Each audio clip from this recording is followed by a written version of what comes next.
اپنی بندگی کے لیے پیدا فرمایا ہے، اور ان گنت بے شمار لاتعداد درود و سلام ان ہستی اقدس پر کہ جن کا نام نامی اسم گرامی حضرت محمد مصطفیٰ احمد مجتبی سرور کونین ہادی و رہنما شافی محشر حضرت محمد مصطفیٰ صلی اللہ علیہ وسلم پر۔ محترم سامعین، ہم قرآن کریم کی تفسیر کا آغاز کر چکے ہیں اور تقریباً الحمدللہ پچھلے جمعہ کے اندر آدھا سپارہ مکمل ہو گیا ہے پہلا۔ اس کے بعد اب اگلا آدھا کا ہم آغاز کرتے ہیں، جس کے شروع میں اللہ تبارک و تعالی نے بنی اسرائیل سے اپنے پختہ وعدے کا جو میثاق کیا تھا ان سے اللہ تبارک و تعالی انہیں یاد کروا رہے ہیں۔ اللہ تبارک و تعالی فرماتے ہیں وَإِذْ أَخَذْنَا مِيثَاقَ بَنِي إِسْرَائِيلَ لَا تَعْبُدُونَ إِلَّا اللَّهَ، اور جب ہم نے پختہ وعدہ لیا بنی اسرائیل سے کہ نہیں تم عبادت کرو گے مگر اللہ کی، وَبِالْوَالِدَيْنِ إِحْسَانًا، اور والدین کے ساتھ نیکی کرو گے، احسان کرو گے، اچھا سلوک کرو گے، وَذِي الْقُرْبَى وَالْيَتَامَى وَالْمَسَاكِينِ، اور قریبی رشتہ داروں کے ساتھ، والیتامہ اور یتیموں کے ساتھ، والمساکین اور مسکینوں کے ساتھ، وَقُولُوا لِلنَّاسِ حُسْنًا، اور تم کہو گے لوگوں کے لیے اچھی بات، کہ جب بھی اپنا منہ کھولنا ہے، جب بھی بات کرنی ہے لوگوں کے ساتھ تو اچھی بات کرنی ہے، وَأَقِيمُوا الصَّلَاةَ وَآتُوا الزَّكَاةَ،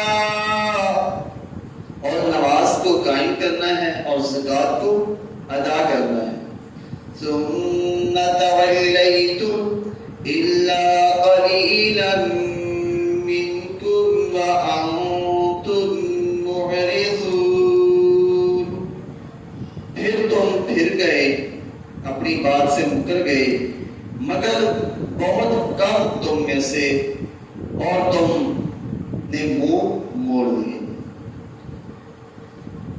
محترم سامعین، یہاں پر اللہ تبارک و تعالی نے بنی اسرائیل سے جن چیزوں پر عہد لیا اس کا بیان فرما رہے ہیں، اور انہیں ان کی عہد شکنی یاد کروا رہے ہیں۔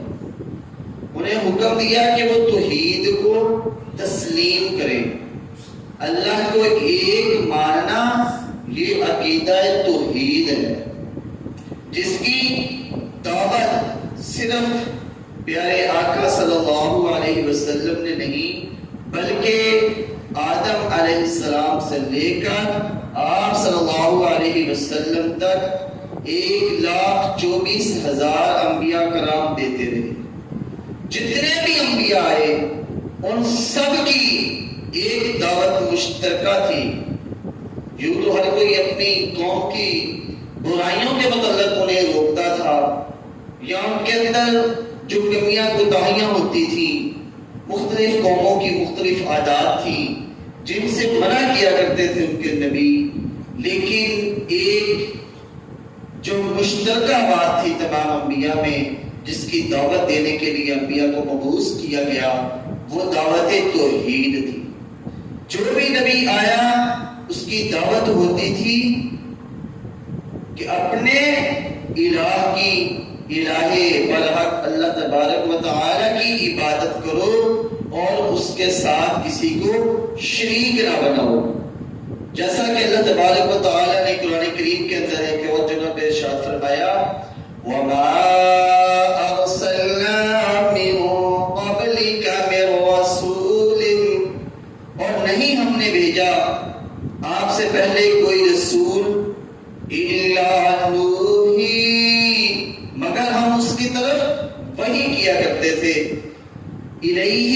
کی طرف انہ لا الہ الا انا فاعبدون، کہ سب لوگ میری ہی عبادت کریں، کوئی معبود نہیں ہے مگر میں ہی معبود ہوں، اور عبادت بھی تمام لوگ کس کی کرے؟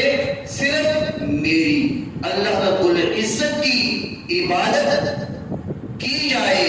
وہی ذات ایسی ذات ہے کہ جس کی عبادت کی جا سکتی ہے، باقی معبودان باطل جتنے بھی ہیں وہ تمام کے تمام خسارے والے ہیں، وہ تمام کے تمام اپنے آپ کو دنیا کے اندر طاقتور کہیں تو میرا رب اس چیز پر غالب ہے، حکمت والا ہے کہ چاہے تو انہیں سرکٹوں کے اندر مٹا کے رکھ دے۔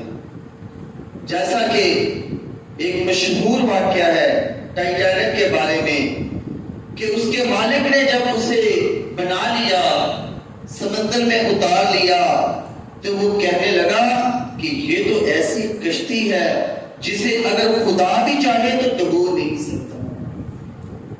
تو آپ سب کو اس کا حال معلوم ہے کہ وہ پہلے سفر کے اندر ہی ڈوب گئی، اور ایسی ڈوبی کہ لوگوں کے لیے عبرت کا نشان بن گئی، اس کا ملبہ تک نکالنا لوگوں کے لیے محال بن گیا، آج تک اس کا ملبہ بھی نہیں نکالا جا سکا سمندر سے۔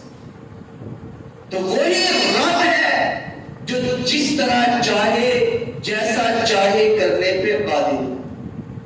ایک مشہور سنگر کے بارے میں آتا ہے کہ اس نے کہا کہ میں 150 سال تک زندہ رہوں گا۔ اس نے اپنے علاج کے لیے مختلف قسم کے ڈاکٹر رکھے ہوئے تھے، اپنی آنکھوں کو اگر کوئی مسئلہ ہوتا ہے تو آنکھیں ڈونیٹ کرنے کے لیے بندہ رکھا ہوا تھا، اگر جگر کو کچھ ہوتا ہے تو اس نے میچ کروا کے جگر ٹرانسپلانٹ کروانے کے لیے بھی بندہ رکھا ہوا تھا، اگر میرے دل کو کچھ ہو جائے تو اس نے اپنے دل کو تبدیل کروانے کے لیے دینے کے لیے بھی بندہ رکھا ہوا تھا۔ اس کے بارے میں آتا ہے کہ وہ ہر وقت اپنے آپ کو محفوظ کرنے میں لگا رہتا تھا، لوگوں کے ساتھ سلام تک کرنا پسند نہیں کیا کرتا تھا۔ وہ حبشی تھا، اس نے اپنی اتنی سرجریاں کروائی کہ وہ خوبصورت اپنے آپ کو بنوا لیا، لیکن پھر کیا ہوا؟ جب وہ صرف 50 سال کی عمر کو پہنچا تو اسے ایک دن اچانک سانس کا مسئلہ بنا۔ ڈاکٹروں نے اس کو ٹھیک کرنے کی کوشش کی لیکن وہ ٹھیک نہ ہو سکا۔ جس کا نام مائیکل جیکسن میرے علم کے مطابق تھا، وہ صرف 50 سال کی عمر میں دنیا سے چل بسا۔ یہ کوئی دور کی بات نہیں، آج کے دور کا انسان تھا۔ تو انسان جو چاہے وہ نہیں ہو سکتا، جو میرا رب چاہے وہ ہی ہو سکتا۔ میرا رب ہی ایسی ذات ہے کہ جو ہر چیز پہ قادر ہے اور جس کی عبادت کی جا سکتی ہے، جس کے بارے میں اللہ تبارک و تعالی خود فرماتے ہیں وَلَقَدْ بَعَثْنَا فِي كُلِّ أُمَّةٍ رَسُولًا أَنِ اعْبُدُوا اللَّهَ وَاجْتَنِبُوا الطَّاغُوتَ۔ ہم نے ہر امت کے اندر رسول بھیجا، اس رسول کا مقصد کیا تھا کہ اللہ کی عبادت کرو اور طاغوت سے بچو۔ طاغوت ہر اس شخص کو، ہر اس ظالم کو کہا جائے گا جو اللہ کے علاوہ کسی کی طرف عبادت کی دعوت دے۔ جیسا کہ فرعون تھا، اس نے لوگوں کو کہا کہ میں بڑا رب ہوں، انا ربکم الاعلی، کہ میں تو سب سے بلند و بالا رب ہوں۔ پھر ہوا کیا؟ جب وہ موسیٰ علیہ السلام کے پیچھے گیا تو اللہ تبارک و تعالی نے عین دریا کے جب اندر پہنچا تو اسے اس کی فوج سمیت غرق کر دیا۔ میرا رب وہ ہے جو جب چاہے جیسا چاہے کرنے پہ قادر ہے۔ اللہ تبارک و تعالی نے ہر امت میں رسول بھیجا، اور رسولوں کو ایک ہی حکم دیا کہ لوگ صرف اور صرف میری عبادت کریں۔ آج ہم اپنا المیہ دیکھیں، اپنے ملک کے حالات دیکھیں تو ہم نے مختلف قسم کے معبود بنا رکھے ہیں، اور کچھ پہلے تو ہر امت کے اندر ایک فرعون یا ایک نمرود ہوا کرتا تھا، یہاں پر تو ہر محکمے کے اندر ایک فرعون بیٹھا ہوا ہے، ہر جگہ پر ہر محلے کے اندر فرعون بیٹھے ہوئے ہیں جو اپنے آپ کو تمام تر سمجھتے ہیں اور لوگوں کو حقیر سمجھتے ہیں، مسلمانوں پر ظالمانہ ٹیکس عائد کرتے ہیں، مسلمانوں کی عزتوں کی حفاظت کرنے کی بجائے ان کی عزتوں کو نیلام کرتے ہیں۔ ایسے ایسے فرعون ظالم ہیں کہ انسانوں کو قتل کر کے بھی سمجھتے ہیں ہم تو بری الذمہ ہیں۔ خدا کی قسم، اس جو وقت کا حکمران ہوتا ہے، جو رائی ہوتا ہے، اسے اپنی رایا کے متعلق جواب دینا پڑے گا، تب تک وہ جنت میں نہیں جا سکتا جب تک وہ اپنی رایا کے متعلق جواب نہ دے دے۔ اور آپ صلی اللہ علیہ وسلم نے فرمایا تم میں سے ہر بندہ رائی ہے، ہر بندے سے اس کی رایا کے متعلق سوال کیا جائے گا۔ جو بھی اپنے گھر کا بڑا ہے وہ گھر کا رائی ہے، وہ گھر کا سردار ہے، اسے اس کے جو انڈر لوگ ہیں، اس کے نیچے جو اس کی بیوی بچے ہیں، ان کے متعلق قیامت کے دن سوال کیا جائے گا۔ اس کے بعد اللہ تبارک و تعالی نے اپنی عبادت کا حکم دیتے ہی ساتھ ایک اور حکم دے دیا، وَبِالْوَالِدَيْنِ إِحْسَانًا، کہ اپنے والدین کے ساتھ نیکی کرو، حسن سلوک کرو۔ یہ واحد حکم ہے کہ جس کو اللہ تبارک و تعالی نے ایک جملے کے اندر پورا کر دیا، أَنِ اشْكُرْ لِي وَلِوَالِدَيَّ، میرا شکر ادا کرو اور اپنے ماں باپ کے ساتھ احسان کرو۔ ایک جملے کے اندر، حالانکہ میرا رب اس معاملے میں بڑا غیرت مند ہے، وہ اپنے ساتھ کسی شریک کو برداشت نہیں کرتا، لیکن جب امت کے اندر دوسرا حق اللہ نے اپنے حق کے بعد بتلایا تو وہ والدین کا حق ہے، کہ والدین کو چاہیے کہ وہ اپنی رایا کے اپنے جو بچے ہیں ان کے ساتھ اچھا سلوک کریں، ان کی اچھی تربیت کریں، اور جب بچے بڑے ہو جائیں، جوانی کو پہنچ جائیں، تو انہیں چاہیے کہ اپنے والدین کی عزت احترام کریں، ان کے ساتھ اچھا سلوک کریں۔ ایک اور جگہ پر اللہ تبارک و تعالی نے فرمایا، وَقَضَىٰ رَبُّكَ أَلَّا تَعْبُدُوا إِلَّا إِيَّاهُ وَبِالْوَالِدَيْنِ إِحْسَانًا، کہ تیرے رب نے اس چیز کا فیصلہ کر لیا ہے یہ کہ تم اسی کی عبادت کرو اور اپنے والدین کے ساتھ نیکی کرو۔ اپنے والدین کو جب وہ بڑھاپے میں پہنچ جائیں تو فرمایا فَلَا تَقُلْ لَهُمَا اُفٍّ، کہ انہیں اف تک نہ کہو۔ اف عربی زبان کے اندر سب سے جو ہم چھوٹا جملہ کہہ رہے ہیں نا، تکلیف دینے کے لیے وہ ہے۔ اور آج ہم اپنے آپ کو دیکھیں، ہم ذرا سے جوان کیا ہو جاتے ہیں، ہم سمجھتے ہیں ہم ہی سب کچھ ہیں، ہمارے والدین تو بیوقوف ہیں، ہمیں عقل ہی نہیں ہے، ہم اپنے آپ کو مال کے کل سمجھنا شروع ہو جاتے ہیں۔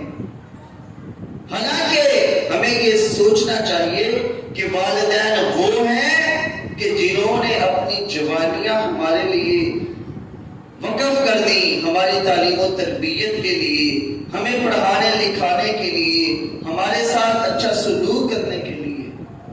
اگر والدین آپ کے ساتھ کوئی نیکی، کوئی آپ کے اوپر خرچنے کے قابل نہ بھی ہوں تو وہ گھر کے اندر آپ کے لیے باعث رحمت ہے، وہ آپ کے لیے جب آپ باہر جاتے ہیں تو دعا کرتے ہیں، تو اس لیے والدین کی قدر کریں، اس سے پہلے کہ والدین دنیا سے رخصت ہو جائیں اس حالت میں کہ وہ آپ سے ناراض ہوں۔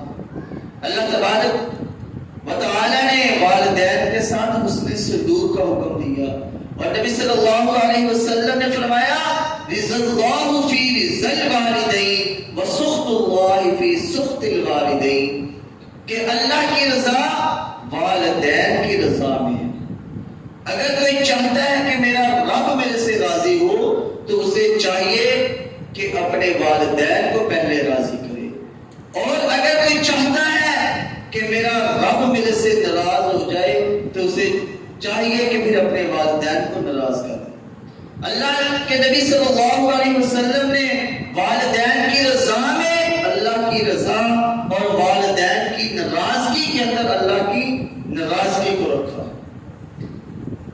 جب ایک صحابی عبداللہ بن مسعود رضی اللہ تعالیٰ عنہ نے پوچھا یا رسول اللہ ای الاعمال افضل، کون سا اعمال سب سے بہترین ہے، کون سا اعمال افضل ہے؟ تو آپ صلی اللہ علیہ وسلم نے فرمایا الصلاۃ علی وقتها، کہ نماز کو اس کے وقت پر ادا کرنا۔ پوچھا اس کے بعد، فرمایا ماں باپ کے ساتھ احسان سلوک کرنا، نیکی کرنا۔ اس لیے پھر اس کے بعد پوچھا کہ اس کے بعد کون سا افضل اعمال ہے؟ تو آپ نے فرمایا الجہاد فی سبیل اللہ، اللہ کی راہ میں جہاد کرنا۔ تو یہاں پر بھی رسول اللہ صلی اللہ علیہ وسلم نے نماز کے بعد والدین کی خدمت کا حکم دیا۔ ایک اور صحیح حدیث میں ہے، کسی نے پوچھا کہ یا رسول اللہ میں کس کے ساتھ بھلائی کروں؟ تو آپ نے فرمایا اپنی ماں کے ساتھ، اموں کی، اپنی ماں کے ساتھ احسان کر، نیکی کر۔ اس نے پھر پوچھا، آپ نے پھر بتلایا اپنی والدہ کے ساتھ، 3 مرتبہ ایسا ہوا۔ پھر آپ نے فرمایا کہ اپنے والد کے ساتھ۔ تو اس حدیث سے بعض بھائی یہ مراد لے لیتے ہیں کہ ماں کی خوشنودی زیادہ ہے، باپ کی کم ہے۔ تو یہ غلط فہمی اپنی دور کر لیں۔ باپ جنت کا درمیانی دروازہ ہے۔ آپ صلی اللہ علیہ وسلم نے فرمایا کہ باپ جنت کا دروازہ ہے۔ اگر آپ کا والد ناراض ہے تو آپ جنت میں نہیں جا سکتے۔ آپ کو جنت میں جانا دور کی بات ہے، آپ کی ماں بھی جنت میں نہیں جا سکتی اگر اس کا شوہر ناراض ہے۔ وہ عورت کبھی جنت میں داخل نہیں ہو سکتی کہ جس کا شوہر اس سے ناراض ہو۔ اگر وہ اس حالت میں فوت ہو گئی ہے یا اس کا شوہر فوت ہو گیا اس حالت میں کہ وہ اس عورت سے ناراض تھا تو وہ عورت جنت میں نہیں جا سکتی۔ ایک صحابی رسول اللہ صلی اللہ علیہ وسلم کے ساتھی جب جہاد پہ جانے لگے تو اپنی بیوی کو منع کر کے گئے کہ تم نے گھر سے باہر قدم نہیں رکھنا، تم نے گھر سے باہر نہیں نکلنا۔ اس کے والد چند دنوں کے بعد بیمار ہو گئے۔ اس نے کہا میرے خاوند تو مجھے منع کر کے گئے ہیں، اب میں کیا کروں؟ پھر اس نے رسول اللہ صلی اللہ علیہ وسلم کی طرف پیغام بھیجا مسجد نبوی میں کہ یا رسول اللہ صلی اللہ علیہ وسلم، میرا خاوند مجھے منع کر کے گیا ہے کہ گھر سے باہر نہیں نکلنا، اور میرے والد بیمار ہیں۔ تو آپ نے فرمایا کہ اپنے خاوند کی اطاعت کر، اپنے خاوند کی فرما برداری کر۔ آپ صلی اللہ علیہ وسلم نے اسے والد کے بیمار ہونے کی اور اس سے ملنے کی اجازت نہیں دی، حتیٰ کہ وہ اتنے بیمار ہوئے کہ وہ وفات پا گئے اس کے والد۔ اس عورت نے پھر پیغام بھیجا کہ والد نبی اکرم صلی اللہ علیہ وسلم سے میرے لیے اجازت لاؤ۔ جب اس کے بھائیوں کو بتلایا گیا وہ نبی صلی اللہ علیہ وسلم کے پاس پہنچے کہ ہماری بہن کے خاوند جاتے ہوئے منع کر گئے ہیں، اب ہمارے والد فوت ہو گئے ہیں، آپ انہیں اجازت دیں۔ تو آپ صلی اللہ علیہ وسلم نے عورت کو اپنے والد کے گھر جانے کی بھی اجازت نہیں دی کہ اگر خاوند کی اجازت نہیں ہے تو میں بھی اجازت نہیں دوں گا. حتیٰ کہ اس کا جنازہ تیار ہو گیا. جب جنازہ لے کے جانے لگے تو اس نے اپنے بھائیوں سے ریکویسٹ کی، درخواست کی کہ میری گلی سے گزرنا، جب تم گزرو گے تو میں اپنے والد کا آخری دیدار کر لوں گی. اللہ اکبر. اور آج خاوند منع کرتا ہے اپنی بیوی کو، اور بیوی وہی کام کرتی ہے جس سے خاوند روکتا ہے، اور آگے سے جواب دیتی ہے تم ہوتے کون ہو مجھے روکنے والے. تو ایسا کبھی بھی عمل نہ کریں کہ جس سے آپ کا خاوند ناراض ہو جائے. میری بہنوں، اپنے خاوند کو راضی رکھو. اگر آپ کا خاوند آپ سے راضی ہے اور آپ نماز پڑھنے والی ہو، زکات دینے والی ہو، صدقہ و خیرات کرنے والی ہو، تو آپ جنتی ہو. اور اگر آپ کا خاوند ناراض ہے، آپ نمازیں پڑھتی ہو، روزے رکھتی ہو، زکاتیں دیتی ہو، صدقہ و خیرات کرتی ہو، تو کبھی جنت میں داخل نہیں ہو سکتی. اس کے بعد اللہ تبارک و تعالی نے قریبی رشتہ داروں کے ساتھ اس نے سلوک کا حکم دیا کہ رشتہ داروں کے ساتھ اس نے سلوک کرو، ان کی ضروریات کا خیال رکھو. آج ہم نے یہ مقولہ بنا رکھا ہے اور ہمارے ذہنوں میں یہ بات ہے کہ رشتہ دار ہوتے ہی خراب ہیں، رشتہ دار ہیں ہی گندے. ہمارے تو جتنے رشتہ دار ہیں سارے گندے ہیں، کوئی چنگا نہیں ہے. تو آپ خود اچھے بنے، آپ ان کے ساتھ نیکی کریں. ایک صحابی نے پوچھا اگر وہ میرے ساتھ زیادتی ظلم کرتے ہیں، آپ نے فرمایا پھر بھی ان کے ساتھ نیکی کرو. اگر وہ تمہارے ساتھ برائی کرتے ہیں تو پھر بھی اپنی نیکی جاری رکھو. اگر وہ اپنی برائی سے باز نہیں آتا تو تم اپنی نیکی سے کیوں باز آتے ہو؟ تم تو نیکی کو جاری رکھو. حضرت ابوبکر صدیق رضی اللہ عنہ ایک اپنے رشتہ دار کے ساتھ حسن سلوک کیا کرتے تھے. اسے ہر ماہ کچھ وظیفہ دیا کرتے تھے جس سے اس کا گزر بسر ہوتا تھا.